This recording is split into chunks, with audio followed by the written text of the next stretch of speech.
नमस्कार, मैं हूं शम्स ताहिर खान और आप देख रहे हैं वारदात।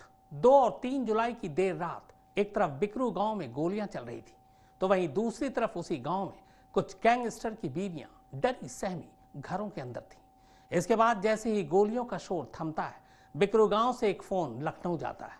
अब फोन पर 2 गैंगस्टर की बीवियां थीं। इनमें से एक तो वो थी जिसने अपने दरवाजे और आंगन में 3 पुलिस वालों की लाशें सामने से देखी।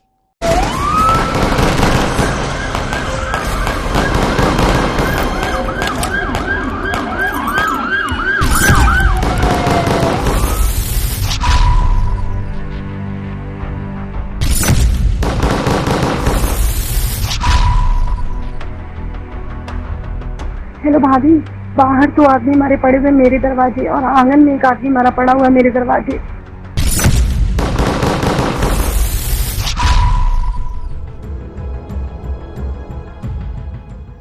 भैया, माधी को पुलिस वाले ने, विकास भैया ने मारा है, इन सब लोगों ने मारा है।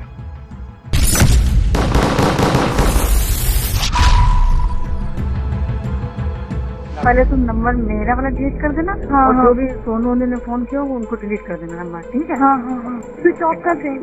भैया कर दो, स्विच ऑफ ही कर दो। भाभी। तो आवाज की जरा सी झलकियां आपको सुनाता हूँ। हाँ और हाँ जो भी सोनू ने फोन किया वो उनको डिलीट कर देना नंबर, ठीक है? हाँ हाँ हाँ। और बस तुम ऐसे ही रख दो, फोन स्विच ऑफ मत करो, तो फिर कहेंगे फोन स्विच ऑफ आपने क्यों किया। नहीं तो वो ये बोलेंगे तुम्हारे। इनमें से एक आवाज गैंगस्टर विकास दुबे के भाई की पत्नी की है, जबकि दूसरी आवाज विकास दुबे के खास गुर्गे और 50,000 के इनामी बदमाश शशिकांत की पत्नी की। फोन शशिकांत की पत्नी ने लगाया है और बात विकास दुबे की भाभी से कर रही है। ये बातचीत 2 और 3 जुलाई की रात करीब 1:30 बजे की है। आदमी मारा गया, तुमने पुलिस को फोन क्यों नहीं किया? वो यही कहो बोलने लगी, हम फोन ही हटा देना कि मेरे पास फोन ही नहीं था। हाँ हाँ हाँ, ठीक ठीक ठीक, हम कहते कि मेरे पास फोन ही नहीं था। ठीक ठीक ठीक है ठीक ठीक। भाभी, क्या होगा? तुमको परेशान, भगवान सब ठीक करेगा, तुम शांत रहो। और अगर मौका मिले मोबाइल पर रिकॉर्ड 2 गैंगस्टर की दोनों पत्नियों की ये पूरी बातचीत ठीक उस वक्त की है जब बिकरू गांव में पुलिस टीम पर हमला थम गया था। हमले के बाद विकास दुबे समेत उसके सारे गुर्गे घर छोड़कर भाग चुके थे। पीछे सिर्फ पुलिस वालों की लाशें रह गई थी। उन्हीं में से 3 लाशें शशिकांत के घर के दरवाजे पर और आंगन में पड़ी थी। तीनों ही लाशें पुलिस वालों की थी। इन लाशों को देखते ही शशिकांत की पत्नी घबरा गई। इसके बाद उसने सीधे विकास दुबे की भाभी को उसके मोबाइल पर फोन किया। ऋचा दुबे तब लखनऊ के कृष्णानंद इलाके के अपने दूसरे घर में थी। तो आइए सुनिए 2 गैंगस्टर की पत्नियों के बीच हो रही ये पूरी बातचीत। Hello hello. हेलो भाभी। हाँ, जी कह रहे हैं भाभी, वो बाहर तो आदमी मारे पड़े हुए मेरे दरवाजे और आंगन में एक आदमी मारा पड़ा हुआ है मेरे दरवाजे, और ये सब लोग भाग गए। क्या कहेंगे पुलिस जब आएगी? तो वो लोग हैं कौन? भैया, माधी को पुलिस वाले ने, विकास भैया ने मारा है, इन सब लोगों ने मारा है। पुलिस वाले? हाँ फोन नंबर डिलीट कर दो परिचय। भाभी सही भैया, हम मोबाइल स्विच ऑफ करके छुपा दे रहे हैं मोबाइल ही। हाँ, नंबर डिलीट कर दो, नंबर सारे डिलीट कर देना ये वाले। और तो वो पता हमको अंदर से पता, फोन स्विच ऑफ करके बैटरी हटा देना। और भैया भाभी ये बताइए, वो पूछेंगे कि तुम्हारा आदमी कहाँ गया, तुम्हारा आदमी तो दिन की ड्यूटी करके आया था, तो क्या बताएंगे? पापा पर सब लोग भाग गए हैं। तो आया ही नहीं वो वहाँ पे उनकी डबल शिफ्ट थी। नहीं तो वहाँ से तो पता ही चल जाएगा। तो वो कहाँ गए हमको बताया नहीं, उन्होंने फोन ही नहीं किया हमको। उनसे कहते तो हमें फोन ही नहीं किया पति थे उन्हें। अब ये तो आप बता रहे हैं कि वो वहाँ नहीं। और ये बताइए, अगर हम मोबाइल स्विच ऑफ कर दे तो मोबाइल की लोकेशन नहीं पता चलेगी ना? ये अपना भी मोबाइल यहीं छोड़ गए। तुम बैटरी हटा दो।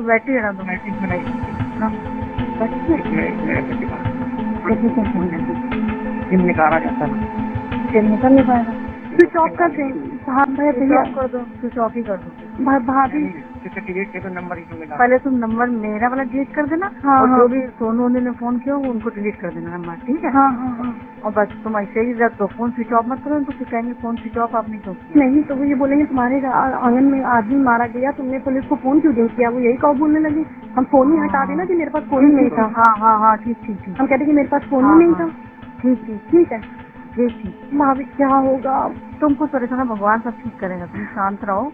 और अगर मौका मिले तो तुम निकल जाओ उधर से। कहाँ निकल जाए? अभी रात में कहाँ से मम्मी तो चल भी नहीं पा रही है, कहाँ से इसको हाँ। क्या छोड़ेंगे। तुम भगवान सारे लोग भगवान शक्ति करें, तुम शांति रख। हाँ बस कदम वो तो दूसरी जगह क्या मतलब तो हमको तुमसे ज्यादा मतलब नहीं रखता। भाभी हम पहले नंबर सारे डिलीट कर हाँ देंगे। हाँ हाँ ठीक ठीक ठीक। इस बातचीत से ये साफ हो जाता है कि 2 और 3 जुलाई की रात बिकरू गांव में जो कुछ हुआ उसकी जानकारी लखनऊ में विकास दुबे की भाभी को भी थी। न सिर्फ जानकारी थी बल्कि वो शशिकांत की पत्नी को ये सलाह दे रही थी कि पुलिस को कैसे गुमराह करना है। तो हमने उन्हीं के भाई की वाइफ को फोन किया था कि भाभी इन सब लोगों ने, यही मोहल्ले के ही सब लोगों ने मार के डाला है, विकास दुबे ने मार के डाला। उनकी आवाज कौन नहीं जानता, विकास दुबे की आवाज हम जान गए थे। हमने कहा उनको मार के डाला हुआ है, अब हम क्या करें भाभी, हम कहाँ जाएं, हम यही उनसे कह रहे थे। उन्हीं की वाइफ से तो उन्होंने बस ये कहा कि इसकी हटा के फेंक दो।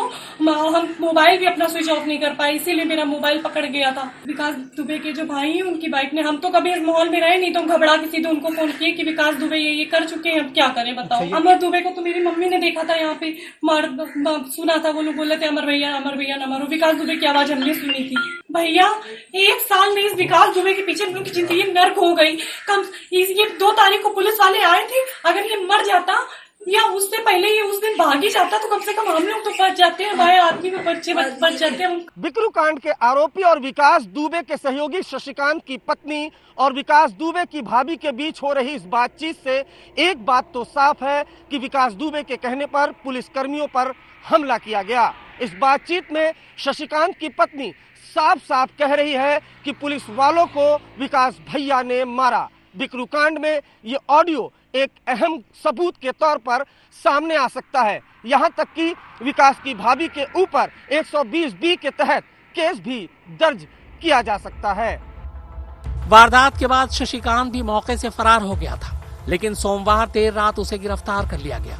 गिरफ्तारी के बाद शशिकांत की निशानदेही पर पुलिस से लूटे गए सरकारी हथियार भी बरामद हो गए। इनमें से AK-47 राइफल विकास दुबे के इसी घर से मिला, जबकि इंसास राइफल शशिकांत के घर से।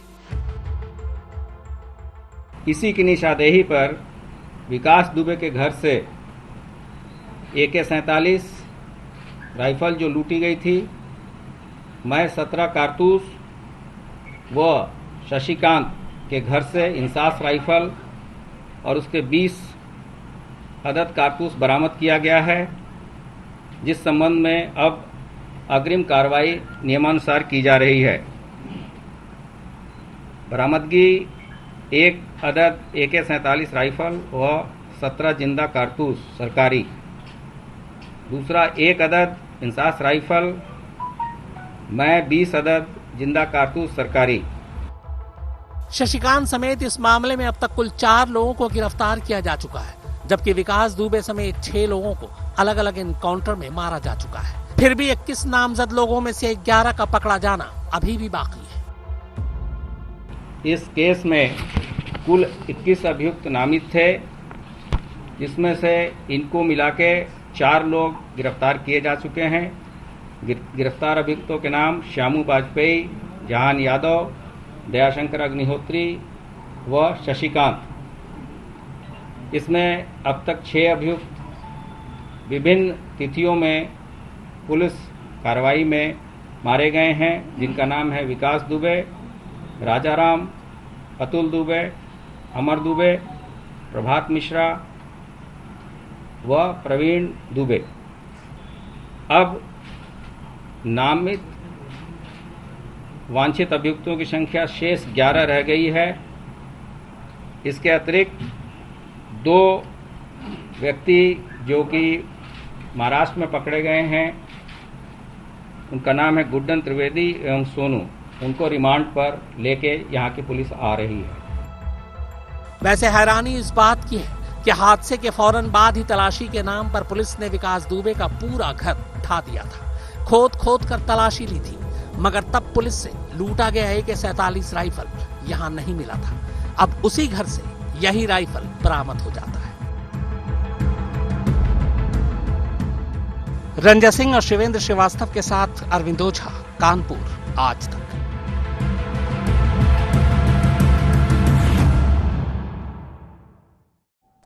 विकास दुबे के घर दबिश देने गई पुलिस टीम की अगुवाई कर रहे CO देवेंद्र मिश्र को घेर कर मारा गया था।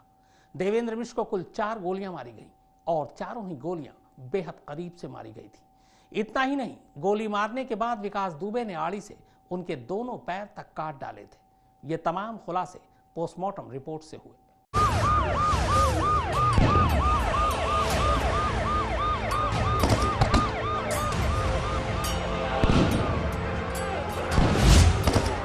लाशों को भी गोलियां मारी थी विकास दुबे ने। डीएसपी देवेंद्र मिश्रा से खास नफरत थी विकास दुबे को। सबसे ज्यादा गोली डीएसपी को ही मारी। कुल्हाड़ी से डीएसपी के दोनों पैर काट डाले थे। पुलिस वालों की पोस्टमार्टम रिपोर्ट में सनसनीखेज खुलासा।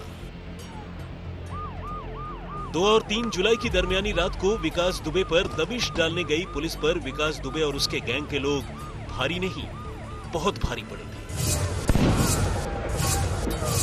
दुबे ने सिर्फ 8 लोगों की जान ही नहीं ली, बल्कि जिस तरीके से जान ली, वैसी बर्बरता और वैसा दुस्साहस कम ही देखने को मिलता है।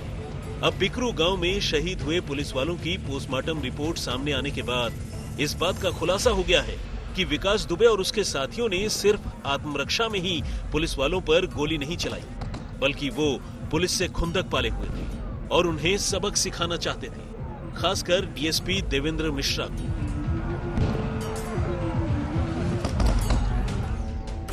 पोस्टमार्टम रिपोर्ट के मुताबिक ज्यादातर लाशों पर सिर्फ गोली के नहीं, बल्कि तेज धार हथियारों से काटे जाने के भी निशान मिले हैं, जो इस बात के सबूत हैं कि दुबे और उसका गैंग पुलिस से कितना खार खाए बैठा था।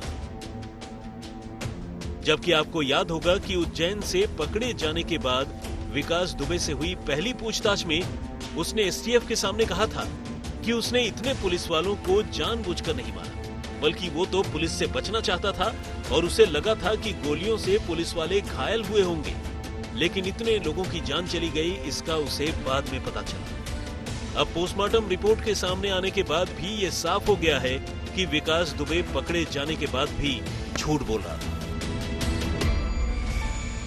मारे गए पुलिस वालों में विकास दुबे ने सबसे ज्यादा बर्बरता सीओ देवेंद्र मिश्रा के साथ ही की थी। फॉरेंसिक के एक्सपर्ट्स ने अपनी जांच में पाया है कि विकास ने देवेंद्र मिश्रा के जिस्म पर न सिर्फ तेज धार हथियारों से सबसे ज्यादा वार किए, बल्कि उनके दोनों पैर भी काट डाले थे। दुबे ने सीओ मिश्रा को कुल 4 गोलियां मारी थी, 2 पेट में, 1 सीने पर और 1 सिर में। मिश्रा को ये चारों की चारों गोलियां बिल्कुल पॉइंट ब्लैंक रेंज से यानी सटाकर मारी गई थी, जो इस बात का सबूत है कि वो मिश्रा की सिर्फ जान ही नहीं लेना चाहता था, बल्कि उनसे बदला भी लेना चाहता था। तुम्हारे आंगन में कितने लोग हत्या हुई थी? हमारे आंगन में 3 लोगों की। कौन कौन? आंगन में सीओ साहब, हाँ। और बाहर दरवाजे पे दरोगा, 2 दरोगा। अच्छा, तुम लोगों ने गेट क्यों नहीं खोला जब दरोगा जी वहाँ मदद मांग रहे थे? सर, हम लोगों ने गेट इसलिए नहीं खोला कि हम लोगों को मार दें। नहीं, गोली तुम लोग छत से चला रहे थे? जी। तुम और तुम्हारे पिताजी चला रहे थे अपनी छत से? नहीं। असलहे कहाँ से आए थे सब ये? असलहे सब विकास दुबे ने दिलाए थे। अच्छा, कौन कौन असलहे थे उसमें? सर, बंदूक थी, बंदूकें, राइफल सभी थी।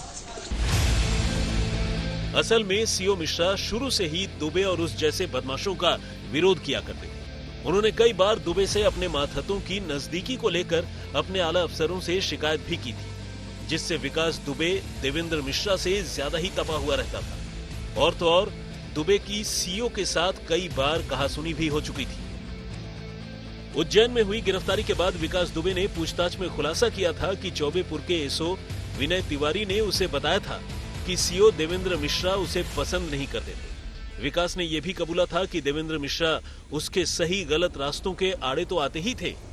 जब विनय तिवारी ने उसे लेकर देवेंद्र मिश्रा की सोच के बारे में उससे बताया, तो उसका गुस्सा देवेंद्र मिश्रा को लेकर कुछ ज्यादा ही बढ़ गया। बिकरू गांव में जो कुछ भी हुआ था वो अचानक नहीं हुआ था, बल्कि दबिश देने आई पुलिस टीम पर साजिश के तहत हमला किया गया था। ये बात पोस्टमार्टम रिपोर्ट से भी साफ हो जाती है, क्योंकि अचानक हुए हमले में अपराधी अमूमन भागने की कोशिश करता है, लेकिन यहाँ तो मुर्दा पुलिस वालों तक पर विकास दुबे ने गोलियों और धारदार हथियार से हमला किया था। लखनऊ से शिवेंद्र श्रीवास्तव और कानपुर से कैमरामैन प्रदीप गुप्ता और रंजय सिंह के साथ अरविंद ओझा, आज तक। कहा जा रहा है कि अगर उज्जैन से कानपुर लाते वक्त विकास दुबे के हाथ बंधे होते तो वो न भाग सकता था और न ही पुलिस वालों के पिस्टल छीन सकता था। मगर अब उज्जैन से खबर आई है कि महाकाल मंदिर के बाहर से पकड़े जाने के बाद एक सिपाही ने विकास दुबे को हथकड़ी पहनाने की कोशिश की थी। इस पर उसने उस सिपाही से जो कुछ कहा, उसके बाद उसे हथकड़ी नहीं पहनाई गई। कानपुर शहर में दाखिल होने से ऐन पहले हुए विकास दुबे के एनकाउंटर को लेकर पुलिस वालों पर कई सवाल उठे। लोगों ने यह भी पूछा कि जब एसटीएफ विकास दुबे जैसे बर्बर अपराधी को लेकर अपने साथ आ रही थी तो उसने विकास दुबे के हाथों में हथकड़ी क्यों नहीं लगाई? क्यों खुद एसटीएफ के अधिकारियों ने अपने हथियार संभाल कर नहीं रखे, जिससे विकास दुबे को एसटीएफ की गाड़ी के एक्सीडेंट के फौरन बाद उनके हथियार छीनकर भागने का मौका मिल गया। लेकिन अब विकास दुबे और हथकड़ी को लेकर जो खुलासा हुआ है वो अपने आप में चौंकाने वाला है। सूत्रों की माने तो उज्जैन में गिरफ्तारी के बाद जब एक कांस्टेबल ने विकास दुबे को हथकड़ी पहनाने की कोशिश की तो वो अचानक ही आपे से बाहर हो गया और उसने हथकड़ी पहनने से मना कर दिया। जब सिपाही ने जबरन हथकड़ी पहनाने की कोशिश की तो उसने पुलिस अधिकारियों के सामने ही कांस्टेबल को धमकाते हुए कहा कि अगर वो यही काम बिकरू में करता तो वो उसे जिंदा जला देता। विकास दुबे की ये बात सुनकर कुछ देर के लिए वहां मौजूद उज्जैन के पुलिस वाले भी सन्नाटे में आ गए। हालांकि बताते हैं कि इसके बाद पुलिस वालों ने विकास दुबे को 2 थप्पड़ भी रसीद किए और हथकड़ी पहना दी। रवीश पाल सिंह, उज्जैन, आज तक।